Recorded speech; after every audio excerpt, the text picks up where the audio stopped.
Opinião em debate. Oferecimento Pax Clínica, Instituto de Psiquiatria. Laboratório Núcleo, cuidando de você. EBM Mármores e Acabamentos.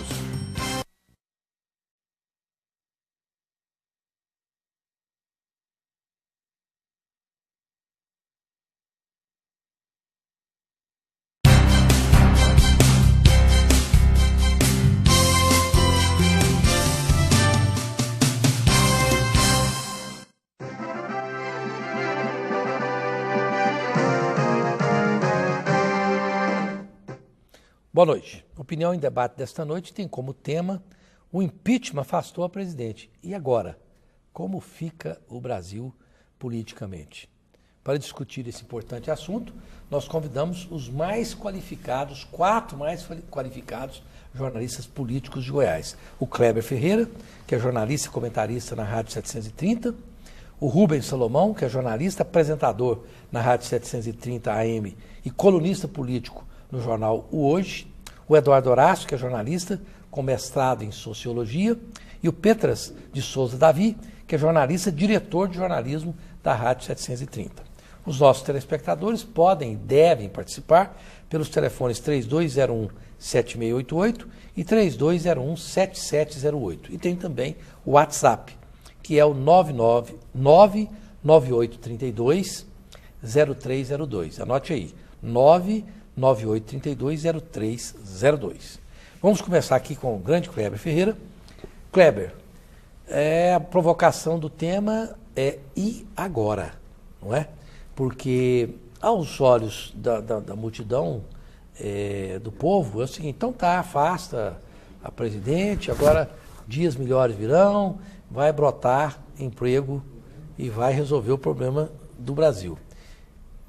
Que análise você faz? E agora? Que pé que nós estamos? Não é assim, né? A mudança da presidência da República não muda a realidade do país. O país tem dificuldades financeiras, o país convivia verdadeiramente com um desmando em função de toda a atrapalhada montada pelo PT na reta final do seu poder na República. Então não muda muita coisa em termos de execução do plano. Muda o executor, muda a equipe e cria esperança. A situação continua basicamente a mesma. O país trocou a sua equipe econômica, colocou um ministro que tem credibilidade internacional, e isso ajuda um pouco. Agora, claro, o brasileiro vai sangrar pelo menos até o mês de março, abril do ano que vem. Não tem como ser diferente, porque a economia não gira tão rapidamente assim. E o sistema é capitalista, nada funciona sem a economia. Bom, Rubens Salomão, sob o ponto de vista político, você entende que as forças antagônicas, os adversários do tema, que tem muito pouco tempo, são 2 anos, me parece que ele já declarou e não me parece que resta outra alternativa, não será candidato a futuro presidente do Brasil, as pessoas vão deixar o Temer em paz? Nós vamos ter essa onda fora Temer e essas manifestações de rua, elas tendem a decrescer ou elas vão continuar atazanando o presidente? Olha, Zeval, eu acho que o presidente Temer vai ter uma vida difícil até o momento em que continuar no cargo de presidente da República. Desde quando assumiu interinamente até o momento em que continuar agora com o cargo em definitivo, ele vai continuar tendo problema, tendo dor de cabeça. E é um mandato que continua sob suspeita ou sob risco de exatamente disso, né? Do clima nas ruas ficar cada vez pior em relação a ele. Ele já é um presidente muito rejeitado pela população de maneira geral, e as manifestações vão sendo organizadas pelo PT, pelos sindicatos, né? Pelas centrais sindicais que são ligadas ao PT. Eu vejo, Rosenval, que essa provocação do e agora, a questão política está muito relacionada à questão econômica. As reformas que precisam ser feitas, a trabalhista, a previdenciária, que já estão sendo apresentadas aí meio que a conta-gotas, né? Um ministro de vez em quando solta uma informação, outra, já vai causando reações.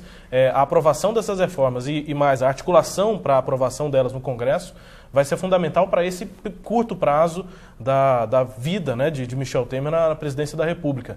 Acho que a parte política está muito relacionada a essas reformas econômicas que têm que ser realizadas. Agora, paz, Michel Temer não vai ter até o momento em que, até o último dia, que continuar na presidência. Sobre ele não ser candidato à reeleição, acho que a única chance que ele tem é dizer que não vai ser candidato mesmo. Se disser diferente, piora. Se é diferente, o discurso fica bastante complicado para ele, já pensando em uma eleição de 2018. Tem que focar no trabalho que tem que ser feito. Agora, Eduardo Horácio, evidentemente que reclamações e manifestações de rua, elas têm um limite de exaustão, né? As pessoas não podem ficar todo domingo durante 1 ano e meio, 2 anos, indo todo dia às ruas. Num dado momento, isso vai ter sempre alguém que fala, ei, vamos trabalhar? Chega. Ou se torna rotina, como é a violência no Brasil. Quer dizer, fica banalizado, e eu acho que tudo aquilo que fica banalizado por longo tempo tem uma tendência a se exaurir, né? Você enxerga uma exaustão também desse tipo de reclamação, ou acha que isso, como o Rubens Salomão disse, vai perpetuar-se até o fim do governo Temer? Boa noite, Rosenval. Boa noite, colegas. Eu acho que a exaustão, a gente está longe de alcançar ela ainda. Eu acho que ainda tem muito chão pela frente ainda. A situação econômica ainda pode piorar muito. Essas idas e vindas do Temer só comprovam para mim, todas as ações dele comprovam que ele é sim candidato à reeleição. Não tem nenhuma dúvida disso. Quem faz propostas ousadas, depois recua, fica muito preocupado com pressão política, muito preocupado com popularidade. Se ele não tivesse essa preocupação com popularidade, ou seja, com a candidatura à reeleição, ele teria mais facilidade para fazer as coisas. Tomaria decisão e não voltaria atrás. A gente é capaz de enumerar aqui umas 10 coisas que ele já propôs e depois voltou atrás. Essa insegurança sobre o que ele fala que é o pior. Se ele tivesse feito propostas mais modestas, mas fosse cumprindo essas propostas, ele teria condições de ganhar mais credibilidade. Mas ele começou com muita ousadia, não conseguiu cumprir nem 10% do que usou, e desemprego, se aumentar mais ainda, e tem chance, tem países do mundo que tem 25% de desemprego, 30% de desemprego, o Brasil está na faixa dos 10%, 11%, 12%, que é muito alto. Mas se aumentar mais ainda, vira um caldeirão, aí fica, essa situação precisa ser resolvida rapidamente.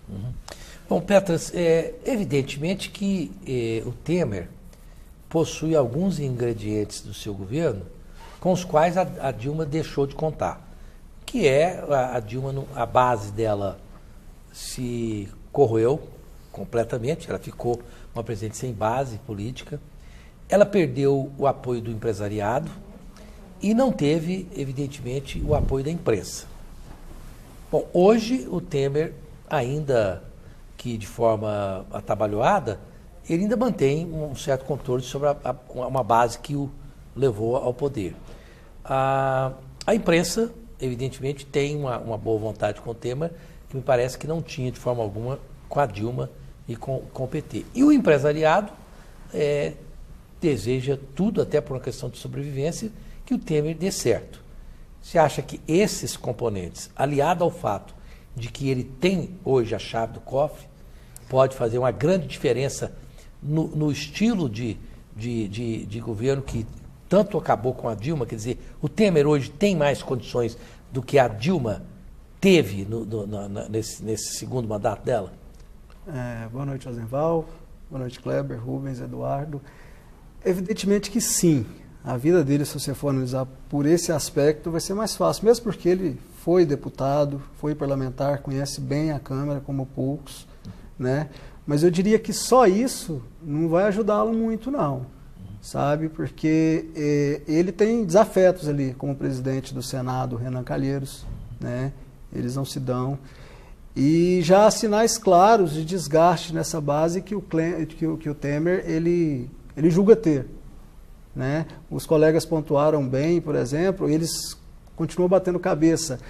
O ministro do Trabalho, por exemplo, não deu na coletiva, na primeira aparição pública, quando ele falou de reforma, foi falado às 12 horas, por exemplo, imediatamente ele foi desautorizado pelo Temer, né? Então, ele evidentemente vai ter uma vida, não diria mais fácil, né? Ele vai ter mais trâmite no Congresso, que eu julgo ter sido o grande problema da Dilma. A Dilma ela não teve habilidade política, né? Lidar com isso nos mandatos delas, principalmente nesse último agora. Mas a vida do Temer não vai ser fácil, não. Né? Complicadíssima. Bom, me parece que é um consenso entre os profissionais de que a vida do Temer não será fácil. E não sendo fácil a vida do Temer, Kleber, então não será nossa vida dos brasileiros fácil também. Não. Porque se um presidente não consegue governar contento... A dele é mais fácil que a nossa, né? A dele é mais fácil que a nossa. Pessoalmente, eu acho que o Eduardo Horácio matou, fechou com chave. Ninguém obrigou ele a estar ali, né? Não é? Quer dizer, inclusive o Temer... Ele pode, inclusive, ir para casa, vai para casa, Padilha, tem uma mulher muito linda, né? Tem dinheiro para curtir. Mas nesse ponto eu acho que a vida dele é mais difícil que a nossa, porque lá em casa ninguém vai incomodar de madrugada, à noite, não protestos. Mas ele tem condições, por exemplo, econômicas para poder se refugiar onde bem entender, né? Então, onde eu quero chegar é o seguinte, Kleber, essa análise que nós estamos fazendo com um consenso, de que a vida do presidente não vai ser fácil, nos diz o seguinte: olha, a vida do brasileiro não vai ser fácil nos próximos 2 anos. Né? A sua associação está correta, porque o país ele já vem necessitando há algum tempo de reformas não circunstanciais, reformas estruturais mesmo. E quando se faz as reformas, vem a conta. Toda reforma gera conta, e a conta é paga pelo povo. Então é paga com o sacrifício do salário, com o desemprego, é paga com a falta de oportunidade de negociações, dessas permutas do dia a dia, vende-se casa, compra carro, aquela coisa toda, tudo isso trunca muito. Mas o país tem que passar por isso, não tem saída. Consequentemente, as medidas do Temer, elas devem ser mesmo antipáticas. Logo que passar essa eleição municipal, imagino que as medidas antipáticas começarão a sair da dose homeopática no conta-gota e aparecerem com uma intensidade maior. A tendência é que seja assim. E o Temer agora, porque trocou, né? O PT era vidraça e virou estilingue, né? E o Temer era parceiro de Dilma, agora é inimigo. Quando você tem um inimigo muito próximo de você, ele conhece as suas reações, então ele age com o maior rigor. E o PT, para fazer oposição, ele é fera. Ele é tão bom para fazer oposição como ruim para dirigir um país. Não, tanto quanto o PMDB não sabe fazer, o PSDB nunca soube, e parece que não aprendeu nesses 3 anos a fazer oposição, o PT é mestre, né? Nós vamos para um breve intervalo comercial, já tem muitas perguntas aí, o Cacique Luciano está trazendo as perguntas, e lembrando que a Implant Center é um centro integrado de tratamentos estéticos dentais com profissionais altamente qualificados. Um grande abraço ao Dr. Jefferson, que sempre salva quem precisa de tratamento dentário. O telefone de lá é o 3285-3247, ali no setor Marista, na rua 144. E a Pax Clínica é um instituto de neurociências e uma instituição hospitalar de caráter privado destinada ao atendimento a portadores de doenças mentais e dependentes químicos, pessoas com problemas de alcoolismo e vai por aí. E funciona em Goiânia há mais de 40 anos, tocada pelo grande psiquiatra Dr. Salomão. O telefone é o 3282-7040, fica ali na rodovia BR-153, bem ao lado do Real Privé, que vocês conhecem muito bem, ou não? Eu não. O Rubens Salomão já se apressou a dizer que não conhece. É triste. Eu sei onde porque eu nasci em Goiânia. Sei onde é, mas daí ia conhecer. Eu sei outra vez. Você viu a rapidez com que o Rubens Salomão, viu, Raulino? Você viu a rapidez com que você vê que a patroa está assistindo. Culpa do cartório é uma coisa terrível. Vamos para o intervalo comercial, voltamos já já.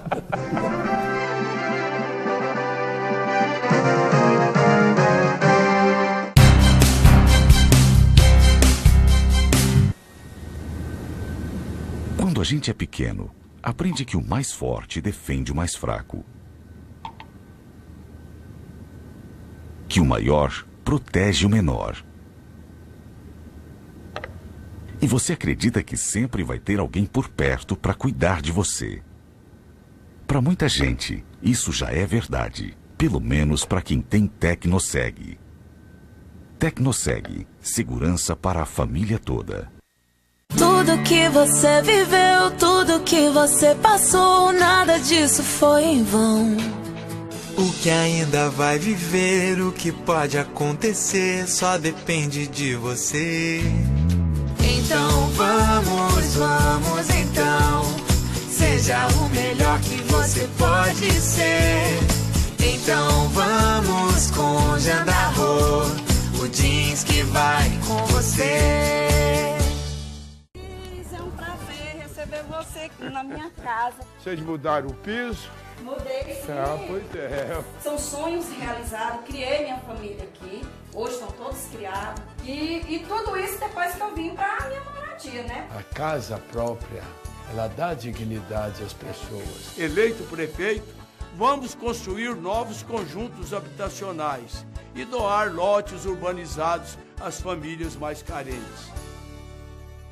Candidatos a vereador pela coligação Experiência e Confiança 1, PMDB, PRTB, PDT. Meu nome é Marcos 3M, por uma Goiânia que queremos, vote 15333. Sou Célia Valadão, número 15.150. Represento a família cristã. Peço o seu voto. Gari e frentista Neguinho Bom Dia, cobrador de ônibus que dá bom dia a todos, 15730. Por uma Goiânia moderna e acolhedora, vote a Andréa Zeredo, 15678. Paulinho Graus, o nosso amigo, 1, 2, 3, 4, 5.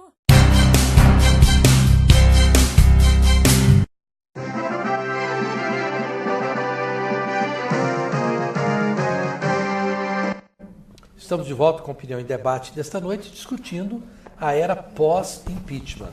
O programa da próxima semana é um programa que vai dar muito o que falar. É possível comunicação com os mortos? É charlatanismo ou uma realidade? Nós vamos falar sobre isso.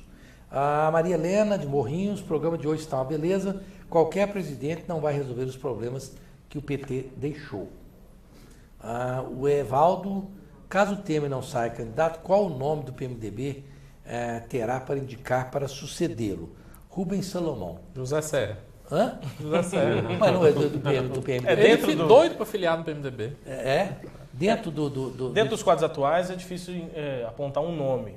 Os nomes mais cotados são do PSDB e o José Serra, como o Horácio disse, é o mais indicado. Ok. Porque ele não tem espaço, só para explicar, ele não tem espaço hoje internamente dentro do PSDB, que é dominado por Alckmin e Aécio, e aí ele procura... Isso é muito comentado em Brasília. Ele procuraria espaço no PMDB. Ok. O Edmar, devemos muito ao ex-deputado Eduardo Cunha. Sem ele, não teríamos livrado o país do abismo. De agora em diante, acredito que tudo vai melhorar. Eduardo, mas por falar no seu xará, né, o Eduardo Horácio não tem nada a ver com o Eduardo Cunha, não confundam essas duas figuras, que o Eduardo é um sujeito fantástico, né? Verdade. E ético, por sinal. Mas o seu xará, ele pode detonar, o livro dele pode ser um livro bomba que abala os alicerces dessa nova, entre aspas, república, não? Pois é, outro dia alguém pegou a matéria da Folha de São Paulo de 1992, o Eduardo Cunha era o principal assessor do PC Farias. E na época ele prometia também detonar todos os bastidores do governo Collor. Mas o Eduardo Cunha é um homem de negócios, é um homem de bastidores, é onde ele se dá bem. Ele se deu mal agora, inclusive, pelo menos na minha visão, porque ele foi para a ribalta, porque ele foi para as luzes, deixou os bastidores e aí se lascou, enfiou, deu tudo errado, né? Acabou sendo muito precipitado, muito afoito. E ganhou holofote e não deveria ganhar. Eu acho que ele é um homem de negócios, eu acho que ele faz essas ameaças de livro, ameaça governo e tal, mas é para poder negociar. Eu não acredito em nada disso, não acredito que vai lançar livro, não acredito em delação premiada. Eu acho que com ele não... É interessante que você lembrou aí do PC Farias, que foi suicidado, né? Sim, segundo sim. O que eu acredito, né? E o Eduardo, eu não sei. Ô Raulino, eu queria te perguntar se o ego nosso é tão grande que está dando ego, porque todo mundo aqui tem um ego do tamanho de um bonde, né? Ou já cortou lá? Então eu estava pensando que ele reuniu tanta gente com ego grande que estava dando eco. Radialista é foda. Pode acontecer, né? O Moisés Profeta, como será possível os aliados do Temer conviverem com um elemento que traiu seus próprios companheiros? E quais serão seus aliados? Petra, você acha que esse estigma do Temer, de que ele traiu os aliados, né? Porque, sim, não podemos nos esquecer que o PMDB avalizou tudo que esteve aí até por 13 anos, né? Você acha que esse é um grande problema ou um trunfo do Temer, considerando que ele conhece bem o lado de lá? Olha, eu queria até fazer um adendo com relação ao que o Eduardo colocou. Eduardo, né? O Eduardo... O xará dele aí, de que agora o... Não, você falou do Eduardo Cunha, né? Quem perguntou... Não, de que os problemas do Brasil agora estão resolvidos, né? De que, gente, é isso que eu rechaço, essa ideia, sabe? De que agora tudo está resolvido. Tirou o PT, os problemas do Brasil acabaram. Não, de forma alguma. Com relação Mas ele considerou, o telespectador, ele considerou o seguinte, que se o Temer teria a credibilidade dos aliados atuais deles... Não, sim, eu vou entrar nesse... Que ele traiu os anteriores, né? O questionamento dele foi, do nosso telespectador, foi isso, né? Olha, evidentemente que não. Como que ele vai ter a confiança do... O Eduardo Cunha confiava que não ia ser cassado. Confiava nisso. Na época que ele comandou que ele era todo poderoso. O impeachment da Dilma. Ele tinha essa convicção. De que estava intocável, né? Exatamente. E as coisas mudaram rápido. Muito Tanto rápido. é que nós mesmos da imprensa ficamos surpresos com o placar. Claro. 410 votos. 50. 450? 450 a 10. Isso, 10 450 a 10. Quer dizer, realmente então, assim, foi avassalador, né? Ninguém exatamente. Tudo isso. Agora, como confiar? Não acredito nisso não, Rosenval. Sobre confiar, rapidinho, eu acho que em política, e principalmente em Brasília, ninguém confia em ninguém, né? Não. A base do Temer não confia no Temer, a oposição não vai confiar cegamente em ninguém. Os acordos são feitos e desfeitos rapidamente. As coisas dependem das circunstâncias de momento. Né? Aliás, que essa é uma tônica da política brasileira, né? Se você, né? trouxer isso para o âmbito estadual ou municipal, a desconfiança dos pares é sempre essa, né? E eu acho que não tem motivo, né? sabe? Eu acho que não tem motivo nenhum para isso. Ninguém trai ninguém na política, ninguém faz jogo de interesse, ninguém negocia. Um povo tão bom, tão decente, né? Hoje o Lula diz que os políticos são uma categoria muito honesta. Quem né? disse? O Lula. Vamos para frente? Vamos. A Carla, olha aqui, a Carla diz, Rosenval, o Petras, por acaso, é o famoso grego que você fala no rádio? Nós falamos que a beleza dele... Não sou eu, não. O nome é grego, mas esse não é o grego. Ele não, é demais. Não sou eu, não. Mas assim, na redação pela manhã na rádio hoje... começamos a formatar esse acordo. Tem que trazer o grego aqui um dia, né? Explica aí, o grego só acompanha 730 e gosta de... É o Caio Moraes, né, o grego. Exatamente. O Caio é o grego, não é o Petras, é o Petras. A Márcia, boa noite, Joseval, parabéns pelo tema. Sempre achei que o Kleber Ferreira era o jornalista mais bonito da televisão, como você falou no último programa que ele esteve. Que injustiça, hein? Mas ao ver o Petras, percebi que ele estava errada. Que beleza de homem. Olha! Fica trazendo Petras e eu caio. Obrigado, cara. Obrigado. Kleber, nós nunca deveríamos ter trazido. Pois é, essa família Ferreira. Você bem que falou, né? A família Ferreira tem que ser mais unida. Olha, o pessoal adora. Ainda bem que as pessoas gostam de brincar conosco, né? Quem não está acostumado com televisão, que o Kleber é mais veterano de televisão, o Horácio está sempre na televisão. O Rubens Salomão agora também, você está com um programa de televisão, Estevam? Tivemos um rápido período para a cobertura das eleições. Bom, mas vamos lançar o Petras aqui, não para me substituir, que eu não quero ser substituído ainda, né? Vai ser o galã do programa. O galã do programa. Vou contar uma história para você. Petras de Souza, que estagiou aqui na TV Brasil Central. Exatamente. É o ganho estético do programa, né? Eu vou perguntar se tem alguma coisa no currículo dele para o Raulino, que sabe de tudo. Né? Sabe. Olha aqui, vamos voltar aqui ao tema. Muito obrigado às telespectadoras por arejar esse assunto, que é política hoje no Brasil. Fica ali no limite entre polícia e política. Me parece que tem hora que você não sabe quem é quem, né? O Ailton, vamos debater sobre a questão que a Dilma e o Temer, todos são culpados, mas estão condenando somente os empresários. Bom, aí que eu pergunto, Kleber, é verdade, até agora, de político mesmo que foi condenado, Vamos lembrar aí. Quem que foi Dirceu foi condenado? O Dirceu. Mas é o mensalão, né? É o mensalão. Não, ele foi condenado também no Petrolão. No Petrolão também. Mas com consequência, ele está preso mais quem porque... não tem foro privilegiado de político, quase todos foram condenados. O problema dos empresários é que eles não têm foro privilegiado. E agora os políticos... Boa parte, deputado federal, senador, presidente, vice-presidente, isso aí tudo tem foro, né? Aí vai direto para o STF. É mais lento, mas é uma instância só. Você perdeu, você não tem como recorrer. Esses que estão aí ainda podem ter suas... recorrerem.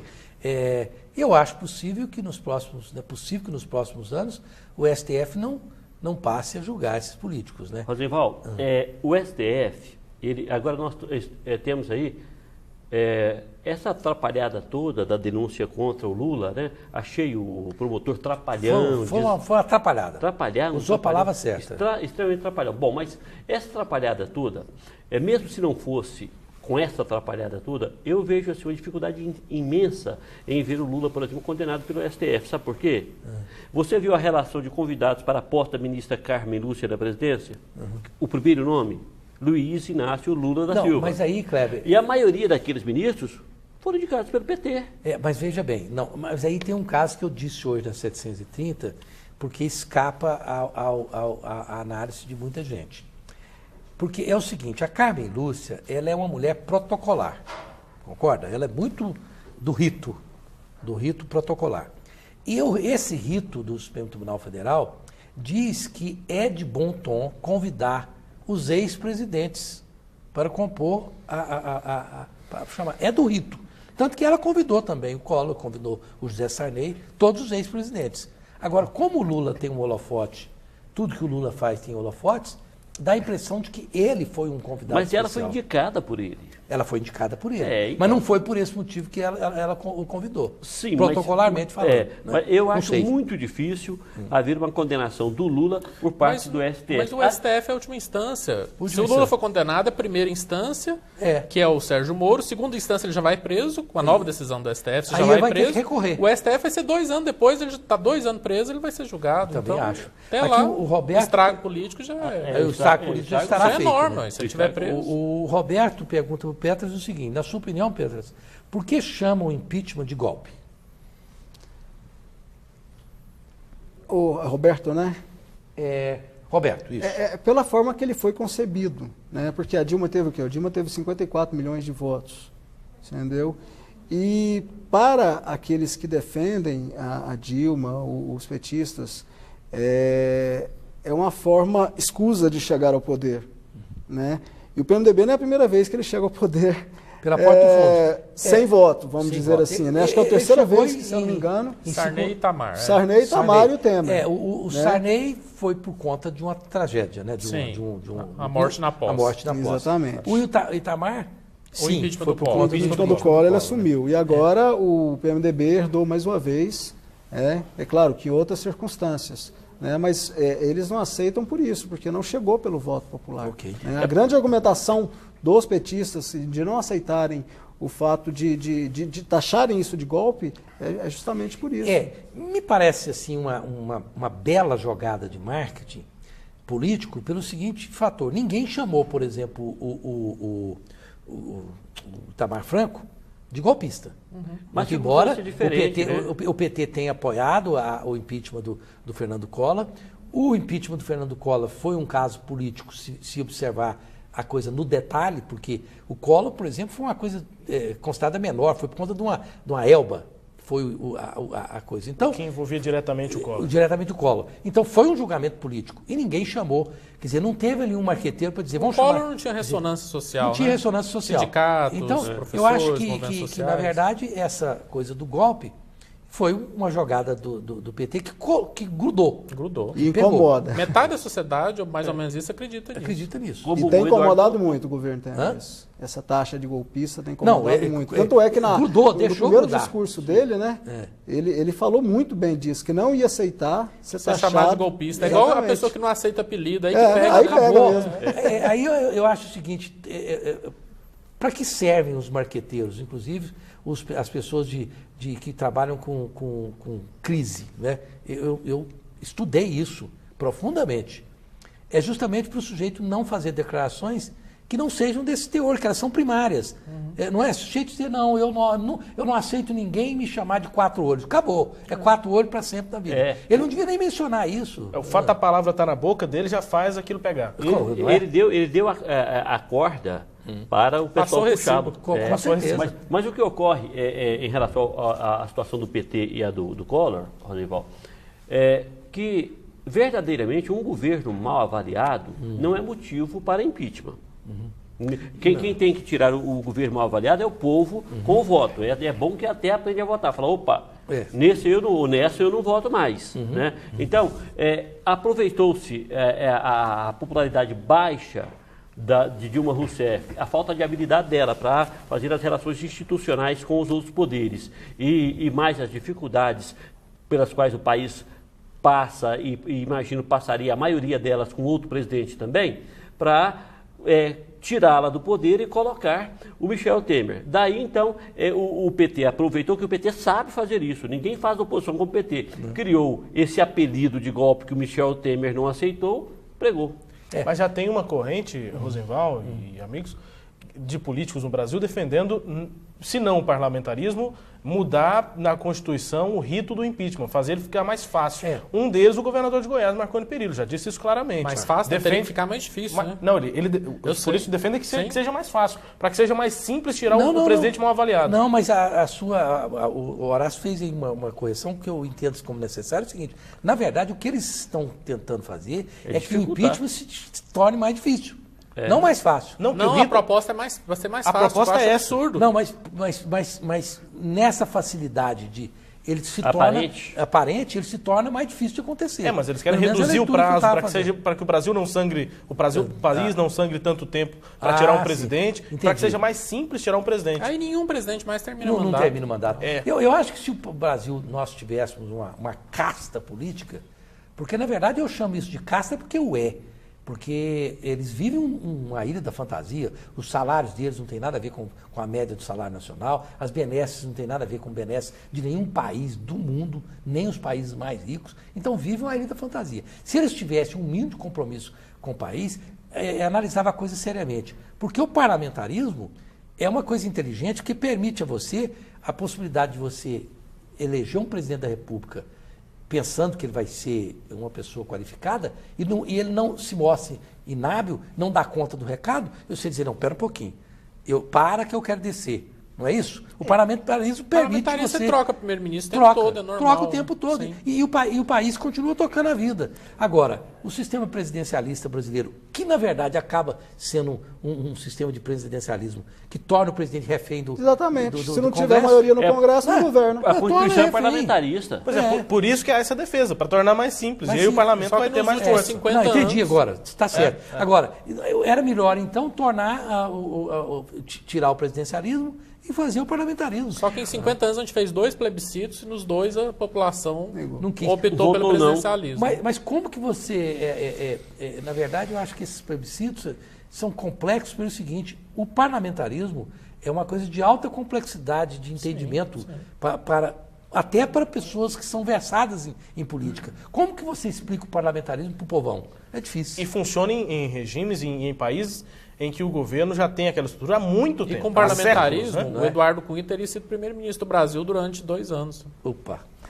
Você jogou uma pedra no meu Campari, no meu Martini. Mas em contrapartida, ele sairia com certa facilidade. Também. E em 88, quando foi elaborar a Constituição, as universidades, os formadores de opinião, os líderes políticos estavam convictos que era o momento do Brasil ser parlamentarista. Elaborou-se uma Constituição para dar força ao parlamento, para fazer o parlamentarismo. E na hora da execução, o Brizola chamou o Ulisses Guimarães e falou, não vou mexer com esse negócio de parlamentarismo, não, que isso é indiretas, continua-se indiretas.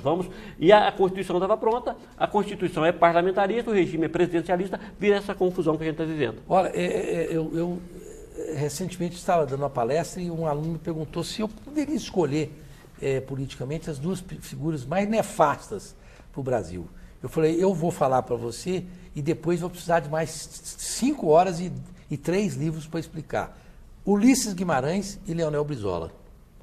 Para mim, esses foram ao concurso. Como Ulisses Guimarães Eu acho que no momento as pessoas não analisam como eu acompanhei como jornalista, é uma coisa difícil de explicar. Bom, a Flectir, vamos aí para o intervalo, tem tudo o que você precisa para manter sua saúde 100% e o corpo em forma. Tem de tudo ali, musculação, pilates, ginástica, lutas e outros. A Flectir fica na rua 58, ali no Jardim Goiás, logo após o Pão de Açúcar. 3281-1434 é o telefone.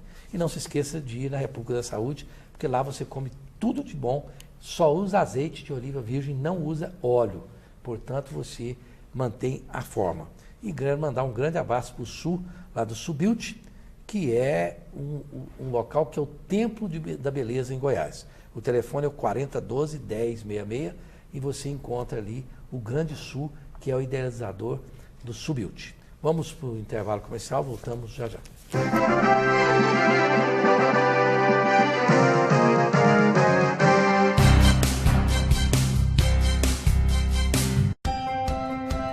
Sempre é um bom momento para agradecer a sua confiança. Como é bom cuidar de você, garantir sua saúde, trazer boas notícias e renovar as esperanças. Pode ficar tranquilo, nossa família cuida da sua. Laboratório Núcleo, cuidando de você. Com mais de 2 décadas de mercado, a EBM Mármores e Acabamentos é uma empresa sólida que se destaca pela honestidade, pontualidade e preço justo. Com amplo estoque, atenção às novidades do segmento, investimento em tecnologia e equipe altamente capacitada, garantimos a satisfação e confiança de nossos clientes. Faça-nos uma visita e surpreenda-se. EBM Mármores e Acabamentos, transformando pedras em arte e sonhos em realidade. É hoje que se faz o amanhã. Goiânia é 40, Goiânia é Vanderlan, Vanderlan, Vanderlan. Goiânia é 40, Goiânia é Vanderlan. É hoje que se faz o amanhã. Goiânia é 40, Goiânia é Vanderlan, Vanderlan, Vanderlan. É Vanderlan e Thiago Albernaz. Coligação Goiânia Vida e Paz. Agradeço a confiança em mim depositada nas últimas eleições. Renovo o compromisso e por isso venho pedir o seu voto. Carlos Soares, 1303. Peço o seu voto para combater as opressões e colocar a periferia, juventude, cultura e educação no centro das políticas públicas. Tales 13123. Peço o seu voto por novas ideias, novos projetos. Na Câmara Municipal, Gustavo Bueno, 13188.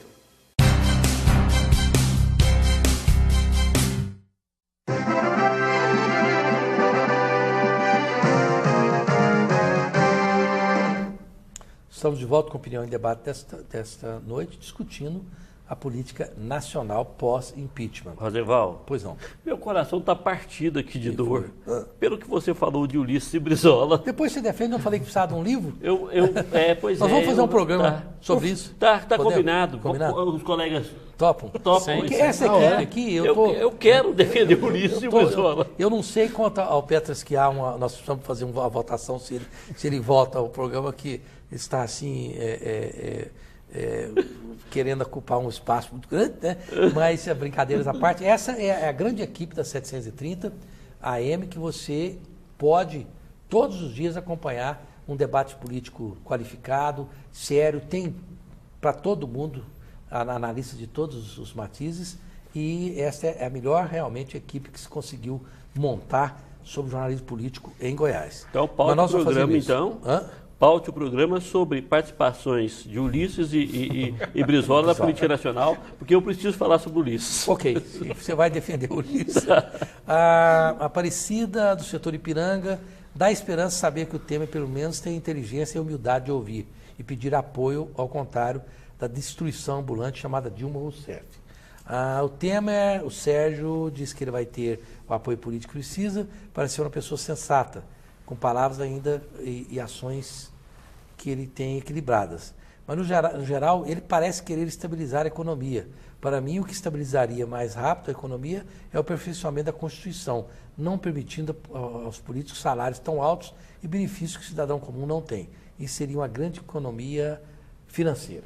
Também acho. O problema da política brasileira não são os salários, não, Rosenval. É o que é subtraído na Se fosse só os salários, o rombo que os políticos brasileiros dão para o Brasil, estava ótimo. Estava de bom tamanho, né? É. Mas você sabe que, às vezes, o eleitor, coisas simples ele consegue entender. Quando você fala em roubar bilhões, começa a saber quantos zeros tem em 1 bilhão, começa a complicar, né?